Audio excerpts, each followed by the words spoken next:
Hey everybody, it's Dianne Pearce from Current Words Publishing. And usually I come to you every other Tuesday with a little video on marketing your book. But if we're talking about every other Tuesday, we have only about 5 of those left until the end of the year. And I thought that instead of doing that, I might take a little break and tell you a little bit about some of the books that Current Words Publishing has put out over the last year. And so the one I want to talk about today, the first one I want to talk about is this book. Oh, and out of focus there. I had it perfectly a second ago. There it goes. Dreams of the Return by Alan Bern. Dreams of the Return by Alan Bern. Old Scratch Press is an imprint of Current Words Publishing, and this book was published through our Old Scratch Press imprint. And so this is a short form book, meaning that it has pieces in it that are short, and they can be poetry, they can be memoir, they can be many things. Alan Bern, in addition to being a poet and an author, is also a photographer, and this beautiful cover here is one of his photographs. Dreams of the Return is a book about something that is very dear to Alan's heart, which is Italy. Alan loves Italy. He went as a very young man and has never stopped thinking about it. And this beautiful book has essays in it about things that happened to him when he was in Italy. It has poems that Italian poets have written. Once again, you can't see it, I'm sorry, that Alan has translated. So, for example, a poem by Marco Rossi Doria called I've Told You. Te l'ho detto in Italian. And that's all the Italian I'm going to attempt, because even though I am a little bit Italian, I don't speak it. I've told you. I've told you. I've told you.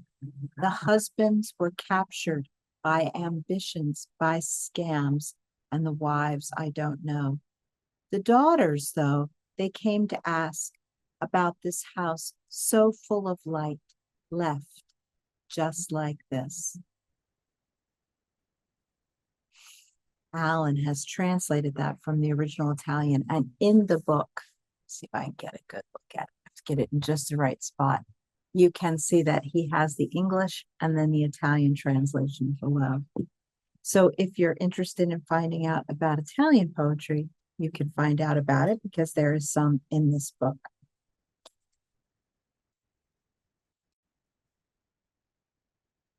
There's also some essays from Alan and some of his wonderful photographs of Italy and some of his own poetry. So I thought I'd read you a little something that Alan wrote. Let's see.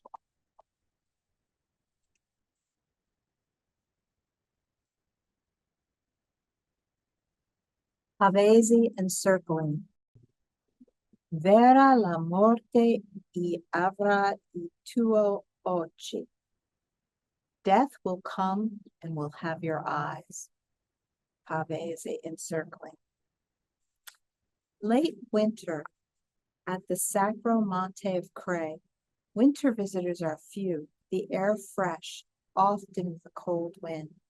The persistent, cheerful park guide explained that the great novelist, poet, and translator of American literature, Cesar Pavese, lived through part of World War II in the town just below the Serralunga de Cray, self-exiled to avoid both fascist conscription and the difficult decision of joining the partisans.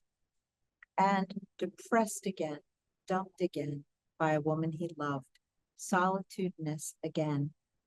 What a powerful reminder that Pavese spent time in this area. As I stepped along the edge path and looked down, I thought of my own life and my times alone, sweet and sour together. My stop at Cray was one of the most happily isolated on my secular pilgrimage through the Sacromonte of northern Italia. and so memorable, probably because of my empathy for Pavese. Although never a Catholic nor a believer, I have often craved the quiet and the silence afforded to some of the religious in their cloistered lives. Knowing that Pavese had been there strengthened me in my own aloneness and surprised me too. And although my hands felt cold, even in leather gloves, I was not bothered by the cold. So protected was I by the solemn resonance of that crisp air I breathed.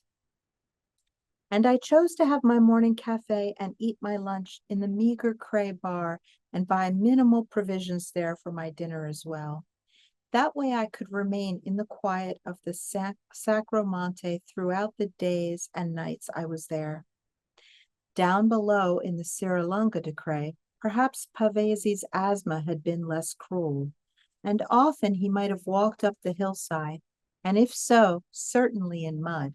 And though the Sacromonto, ever imagining America, her husky voice an ocean and an ocean away. But would that have cheered him? Walking can cheer. I continued my walk along a path he might have used. Perhaps he would have been cheered if he had reached the penultimate chapel. In the Sacromonte of Italia are often found the stories of the lives of Jesus and Mary expressed with great passion, suffering, and theater, and ending in joy. Often one of the last chapels shows paradise and bears the name Il Paradiso.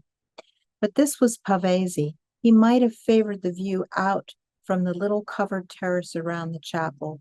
He might have circled first clockwise, then circled again, perhaps twice counterclockwise. Why did she leave? It's beautiful and so interesting. I just can't imagine. And if you have someone in your life who loves Italy, this might be the perfect book for them. You know, books are looking for their readers.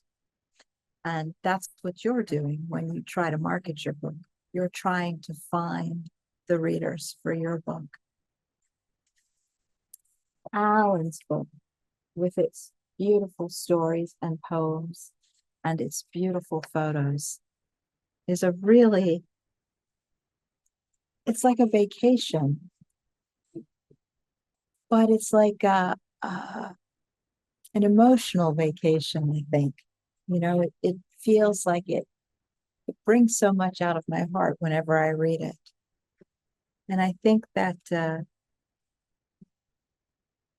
you'd really like it. And it would make a great gift for the person in your life who loves travel, who loves poetry, who loves personal stories of travel, and especially who loves Italy and dreams of returning someday.